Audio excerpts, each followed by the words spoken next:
Evening. Good evening and welcome to Legacy After the Locker Room. I'm your host, Kayla Bradham, here tonight with national champions, the Movin Mavs. Holy smokes, guys, this is something you don't want to miss. Look at this lineup. Coach Garner, welcome, and thank you for bringing your crew. Oh, thank you for having us. We're really excited to have this opportunity to work with you guys.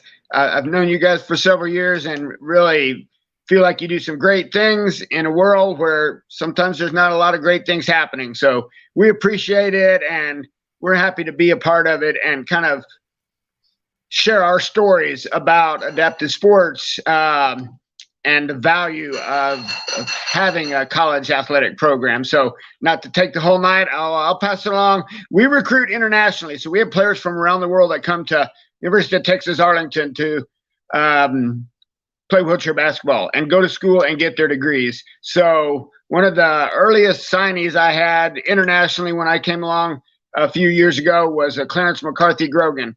And Clarence emailed me. He visited me on a trip. I said, yeah, come on. And he'll be graduating this year. So, CJ, it's off to you. Thanks for that, Coach. Hi, everyone. Hi, Kayla. It's great to be on the show. My name is Clarence McCarthy Grogan. I'm also known as CJ. I've been playing wheelchair basketball now for about 17 years. I'm from Darwin, Australia. And as Coach mentioned, this is my final season playing with the Movin Mavs. And it's just great to be here. So, thank you. Oh, there you go. Yeah, I'm Vincent. I'm another international player that Coach recruited. I'm from Canada. Been playing for almost 20 years now. Second season with the Movin Mavs. Yeah, really enjoy Texas. It's different from where I'm from. So yeah, your turn, Bryce. Hello, everyone. Nice to meet you guys. My name is Bryce Cruz. I'm originally from New York, but I moved to Texas when I was 11.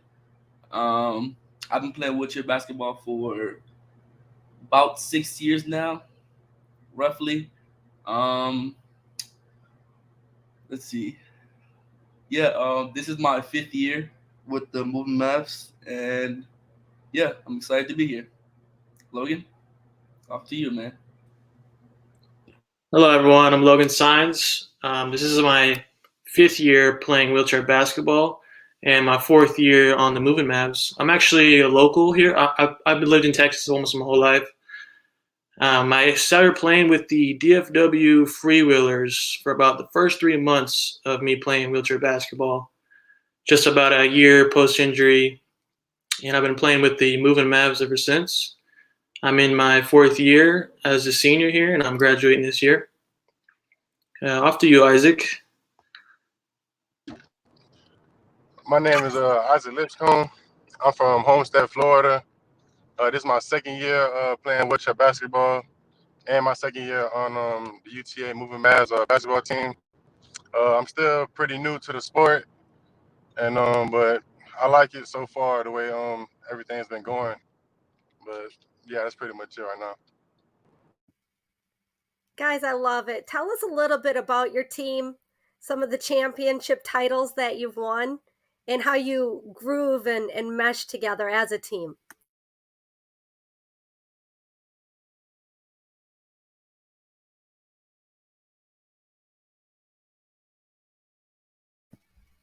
CJ, why don't we start with you?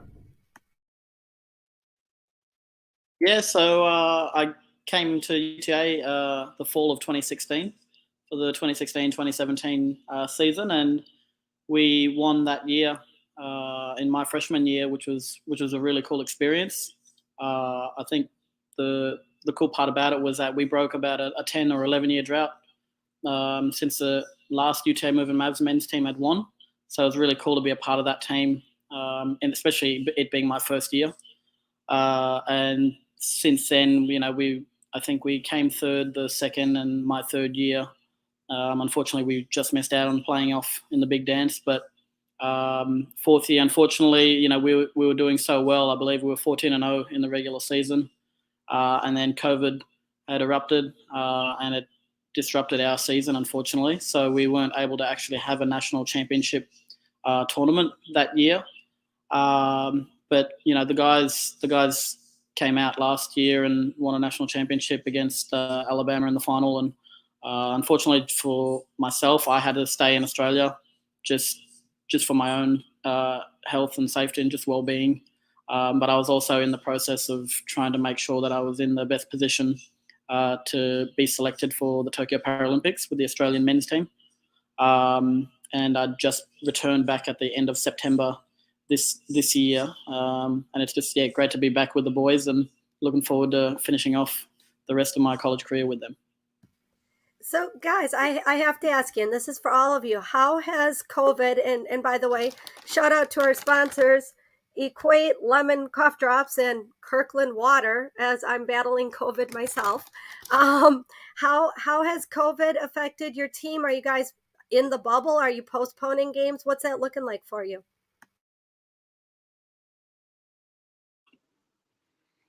Well, last year it was pretty horrific. There were some games where we had to postpone some tournaments, and we lost a couple players to COVID. It's just kind of like the whole season we had to adjust practicing times and our tournaments and how we go about like putting our masks on and keeping our social distance when we're out in public together. It was pretty difficult time for the team, but we kind of stuck together, and we kept each other going every day in practice, and I guess it was a difficult time for us in COVID, but throughout COVID, we actually went undefeated, and we kept winning our tournaments and our games, and I think it was kind of like a building blocks for us to stick together and get through the COVID season. And we had a bunch of seniors during the COVID season that they were part of the program for 4 or 5 years, and we had captains that were on the team, and they left after that COVID season, so it was pretty difficult for them. But yeah, we just carried on what they taught us, and their leadership got us through COVID, and here we are to the next seasons, and doing great. Love it. Thanks, Logan. We're seeing such a rise in COVID. It's crazy to me. What is the rest of the season looking like for you guys? I mean, for me, like the COVID year was my first year, so I kind of don't count it as a real like college experience, if you can say. Like we didn't do barely travel, and then we played like 8 games, and so like we're already like just this semester we already played 5 games, which is almost the same amount as we played last year. That's pretty cool. But yeah, after the next semester is going to be pretty packed with like traveling every 2 to 3 weeks and going a lot of places. So hopefully COVID won't interfere with that, I guess. But I mean, there's no way of like really like knowing. So hopefully we'll be able to go through everything. But yeah. Awesome. And anybody on your team, I know CJ, you talked about this a little bit. Anybody on your team planning on going to Paralympics? Well, yeah, we've actually got Vince, who's a Paralympian. He's with Team Canada, so he went to his first Paralympics just recently in Tokyo. So, but he's been to several friendly tournaments and World Championship qualifiers and Paralympic qualifiers, and so he brings a wealth of experience to the program. And at the moment, like we've got a few of the guys in the under-23 USA men's squad. Which is really exciting because this is their first opportunity now that they'll be able to get a taste of international experience. But other than that, I've been, I guess, on the international scene probably since I think I stepped on the scene probably about 10 years ago. So I went to an under-23s and when I was younger, back in 2013. But I'm 28 now, so a bit too old for that. But yeah, it's been a great experience being part of the senior men's team, the Rollers, the Aussie Rollers as we're known as, and I've been part of that group now for the last few years. So I've gone to a couple friendly tournaments and a Paralympic qualifiers as well. So it's really great to be here because we have so many different athletes coming from all over the world bringing a whole different heap of knowledge, which is really cool. We've also got a teammate from Israel as well, and he brings a whole different game of basketball. So between the three of us, just for this season, but previously, we've also had guys from Japan, South Africa, Egypt, Cayman Islands, Venezuela, Finland. So it's always been a really cool experience coming to UTA, but not just on the basketball side of things. I guess it's mostly looking at the friendships you create by being teammates. And never would you think you'd go to certain countries, like you never thought about it before, until you become teammates with someone from the team, and it just changes your whole perspective on life and just the way things are. I love it. I think you realize the world is actually a very small place, isn't it? So, guys, I want to take a moment and I want to thank the Legacy After the Locker Room community for their support. We are powered by Sports Philanthropy Network. Again, I'm your host, Kayla Bradham, here tonight with national champions, the Movin Mavs. Guys, this is your story. It's not mine. And one of the things I want to be very clear about is the way that media tends to twist stories and glorify stories to have an agenda or propaganda or whatever you want to call it. It's something that I'm working very hard to deflate. Little football. Guys, you have 20 minutes to share with the world your story, your message, whatever it is. I just want to, Bryce, I want to start with you. What message would you share with the world?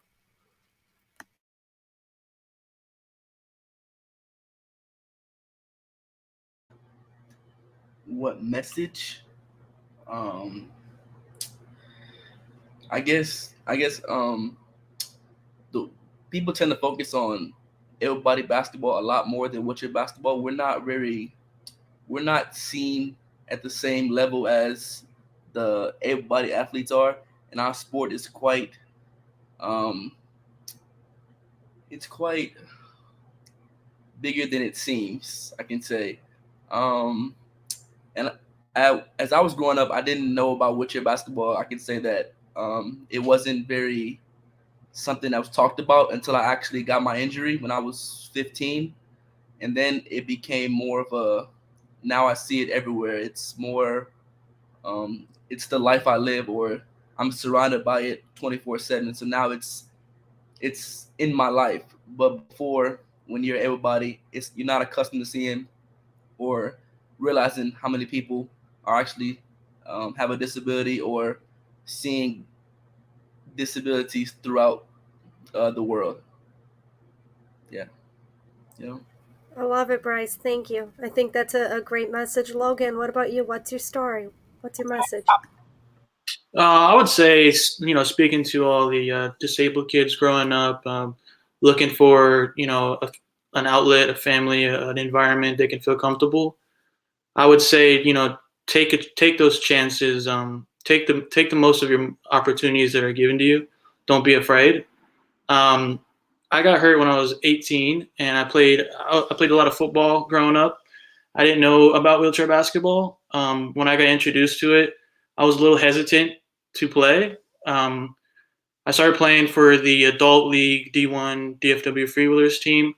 I got introduced to the sport. It was it's quite the transition from football, and it took me some time, but over obstacles of learning the game and just being in this environment, you learn so much from people just like you and people from around the world. You're learning different cultures. So it was just a very good opportunity for me, in the sport, like adaptive sports in general, is just a good environment for kids with disabilities to grow and learn about themselves and about the people who are just like them, and are just about the world, people from different cultures. So just take a chance.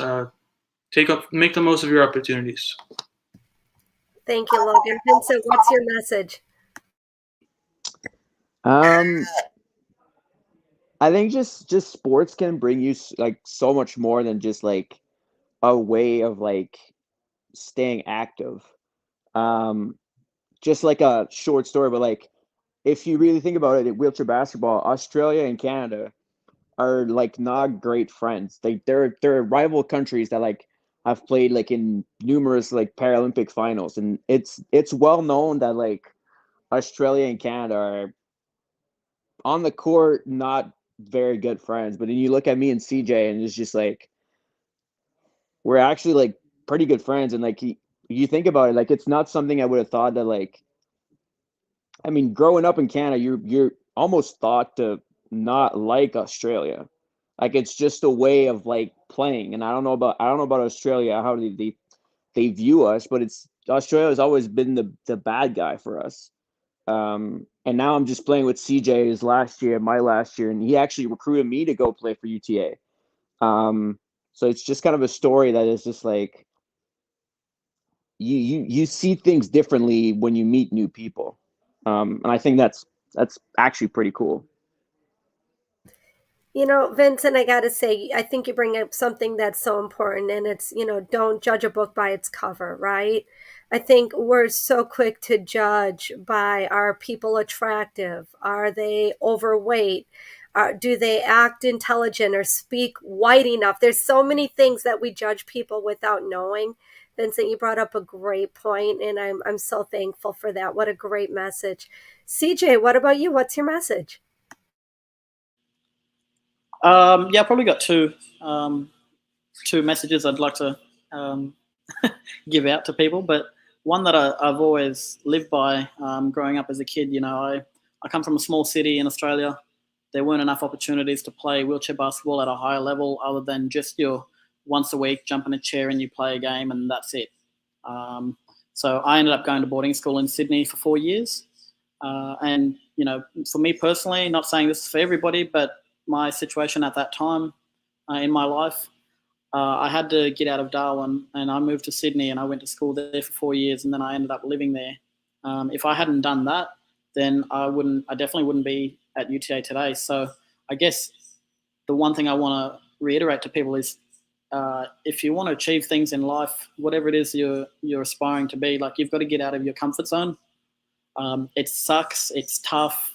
I dealt with a lot of homesickness as a 14-year-old, but, if I didn't go to boarding school, then that also prepared me to come to college and live in another country on the other side of the world. So, it was almost like one thing led to another.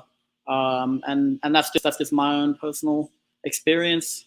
But I guess the other thing that I want to also share with people is that as an athlete with a disability, we're always seen, I guess, as people look at us and just focus on the negatives, like what can't we do, rather than the positives, like what can we do, and just focus on our strengths rather than just looking at things or the potential or anything that we can't do. So I guess COVID definitely changed a lot of people's perspectives, and I think it was very tough for everybody, of course, but I think a lot of people looked at what they can't do and what they don't have anymore, rather than focusing on the little things like stay positive, keep focus on what you've still got in your life. If you've still got your family, you've still got your health, have you still got your job? Like just things like that. I think we take that for granted and we don't realize that until, it's gone. But at that same time, we're focusing too much on the negatives rather than what we still have. And we should really appreciate that a bit more. And I think that's just something I just want to share with everyone is focus on the positives, what you can still do. CJ, I think that's great. And I want to ask Isaac that same question, but I want to prepare you guys and give you a moment to think about the next question I'm going to ask. And it's based off of what CJ just said.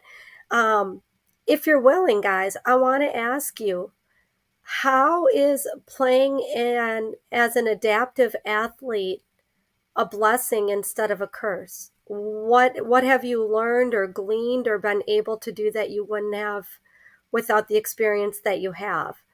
Isaac, I do want to ask you before we go to that question, give you a chance to respond and share your message.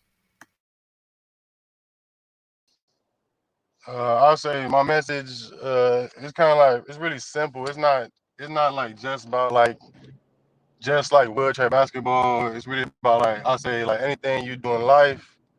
Like it's gonna be people that think you shouldn't do things, or like they're not gonna feel confident in you doing things. But if you feel like if it's right for you, like Logan said, taking chances. Like if I didn't take a chance, I wouldn't have been at UTA. Like I wouldn't I probably wouldn't even be playing no wheelchair basketball or anything like that if I didn't take a chance. But I felt like it was the right thing for me to do, so I bet it on myself. And other people, like, I feel like you shouldn't have to like worry so much about what the next person think of you, or like what they think you can do, or even what you can't do. You shouldn't focus on that, because it's, at the end of the day, it's not them, it's you, it's your life, it's what you want to do with it, and you shouldn't let nobody make you feel a certain type of way for making you do what you want to do. Because at the end of the day, it's not gonna help you in no type of way at all. So I mean, that's really just that's like the main thing right there. Like, if you want to do something, do it. Don't not do it because somebody think you shouldn't do it, or then you fail, then do it again. But like, do it. Don't let nobody have that type of control over you. Isaac, I couldn't agree with you more. That is a That's great pretty much it. message. Thank you so much. Guys, is there any way that being an adaptive athlete has been a blessing?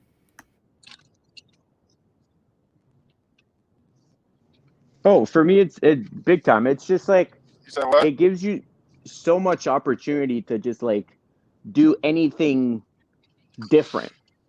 Like if you just take like Canada for example, I've talked to my dad about this just as a conversation. And like, what if I wasn't like in a wheelchair? Well, like, would I have done any sports? And yeah, we're a hockey country. Like it's just what it is. Canada is known for hockey, and I probably would have played hockey. Um, would I have represented my country at at an Olympic? Probably not. Um, so that's kind of it. It gave me so much opportunity to just do things that I never thought I would, like travel or go to college or go to a Paralympic. So yeah, like I'm almost grateful for my disability. I've never complained about it. I just took it and it's just like, well, even if I'm like crying over it, it's not going to change anything. So might as well just deal with it and just move on. Um, I know that's not everybody taking it that way. I understand that, but that's just the way I've dealt with it my entire life, and just probably what it's going to be for the rest of my life. So, yeah, I'm super grateful. Thank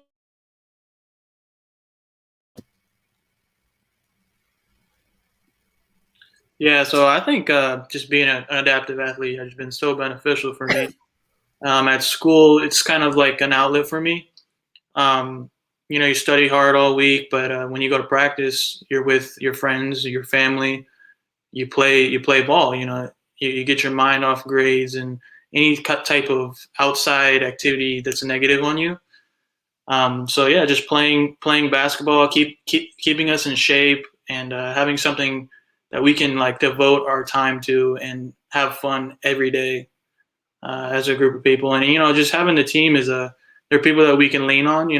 If we have problems with our grades or any type of outside issues outside of basketball. So I think that's probably the most beneficial aspect of adaptive sports for me. Thanks, Logan. I do want to ask you guys this. I know, for some of you, it's your last season. What are you guys majoring in, and what do you want to do after you graduate?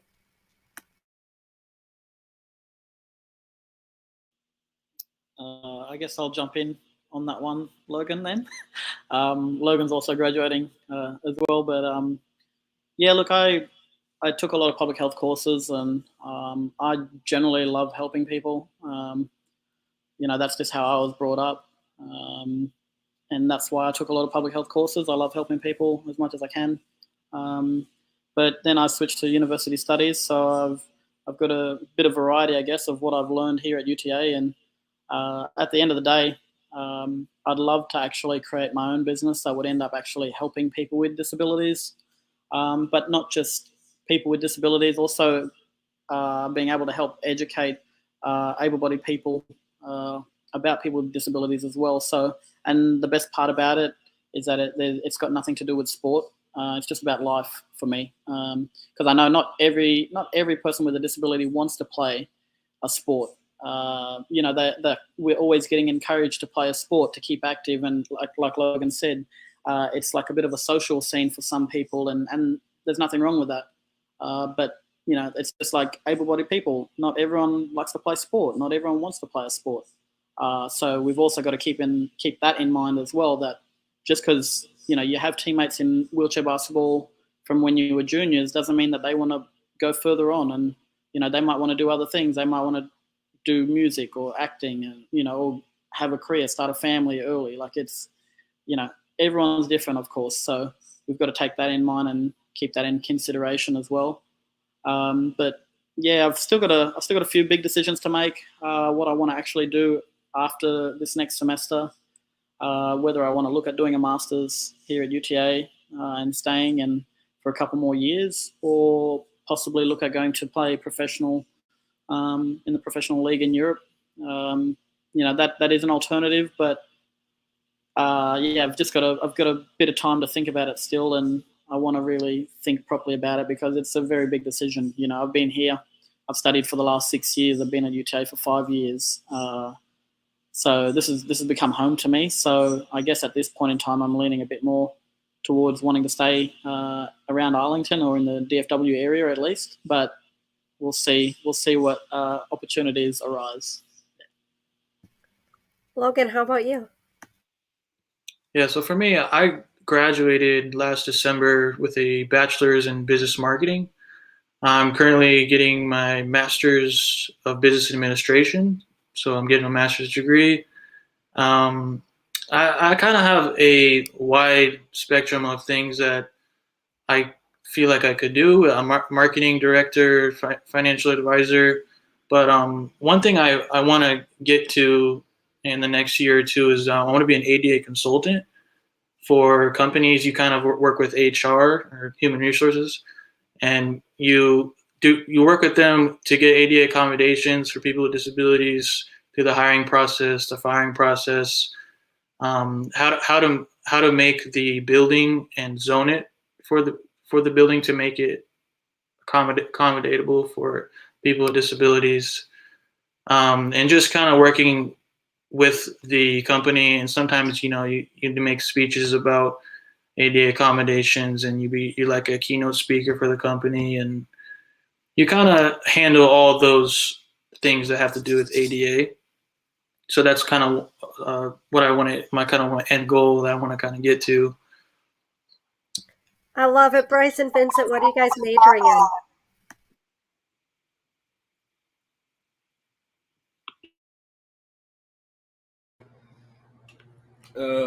I'm majoring in broadcast communication.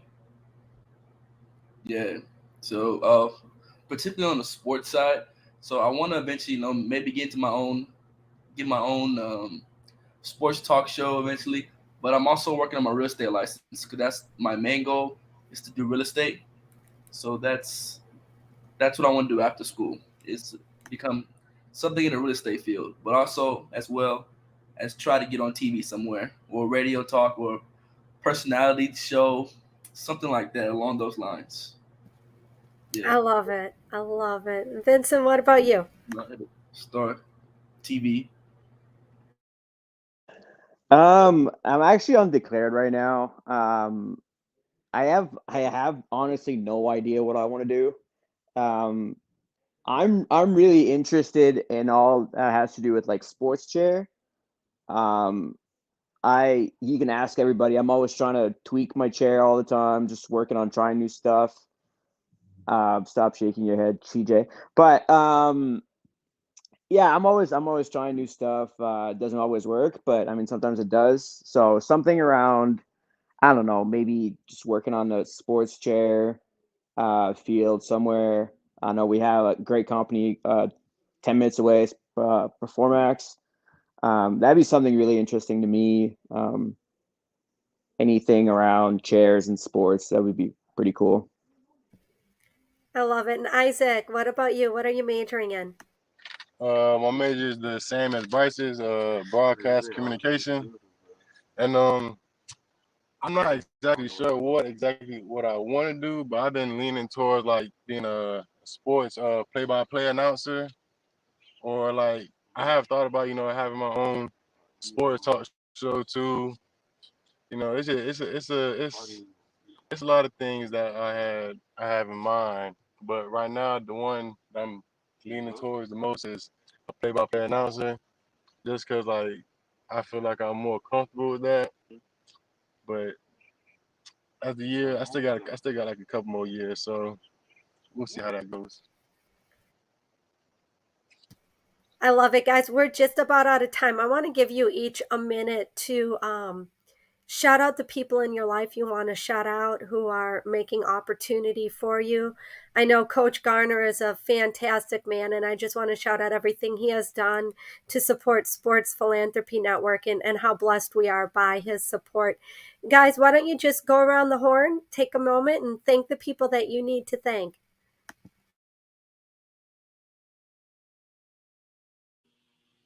All right, I think I'll go first, guys. Keep it in order from the start, I guess. First of all, obviously, I want to thank my parents. My mum and my dad have been supportive of me all my life, and I wouldn't be where I am today without them. Also, my brother's support, Gray and Adam, but my coach has been a big influence on me and my career, and he's been my mentor and a real friend to me. And his name is Troy Sachs. He's a 5-time Paralympian, and he's looked after me ever since I was younger, and he's helped me get to where I am today. And definitely last but not least is Coach Garner. I met Coach about 10 years ago. I was straight out of high school. We came to UTA for a junior tournament from Australia. And I spoke to him at the time, and obviously I wasn't ready to come to college straight out of high school as an 18-year-old. But I was fortunate enough to be able to contact him 5 years later, and he was able to remember who I was, thankfully, and I was pretty happy about that. And here I am 10 years later, I guess, but 5 years later when I first started, after we both realized that I was still too young to come to college. So I'm just very grateful, because I wouldn't be where I am now with the national team, I guess, if I didn't come to UTA. So, I'm just very grateful to be here and just to get the experience to be able to live in the US and create all these lifelong friendships. So thank you.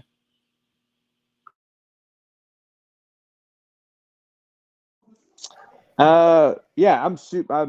I couldn't be here and anywhere without my parents. Obviously, they drove me around when I was younger, playing on like 2 or 3 different teams, being away every weekend.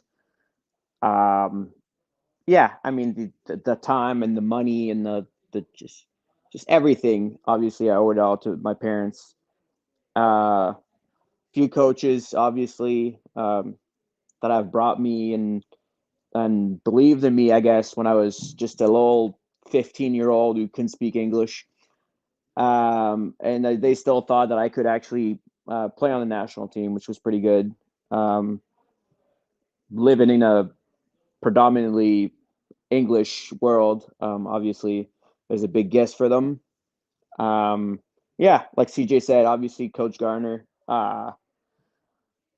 had so much work to do to get me in last year. It took forever. But yeah, finally, I don't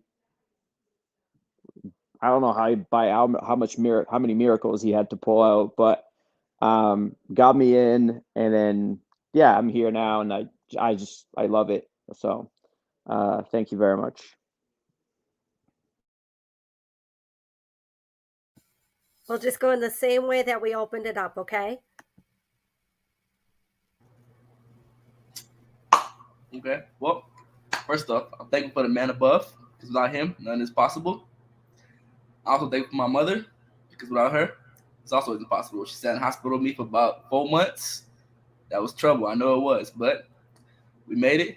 And I'm thankful for my brothers and then my teammates. They're great guys. They're a great bunch of group of guys.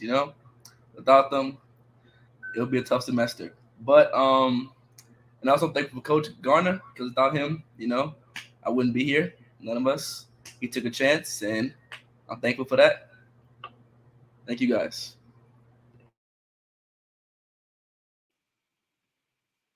Yeah, first off, I'd like to thank the man above as well.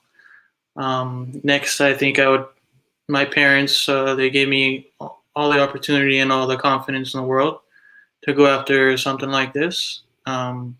After that, my friends and my extended family, they didn't really blink an eye when I got injured. They had full confidence in me and kept me confident and positive. And then, of course, last but not least, Coach Gardner. He took a chance on me, a young kid who didn't know almost anything about the sport. I actually started as a redshirt, about 4 years ago at UTA. So he gave me an opportunity to be on this wonderful team here at UTA. So I thank him for that.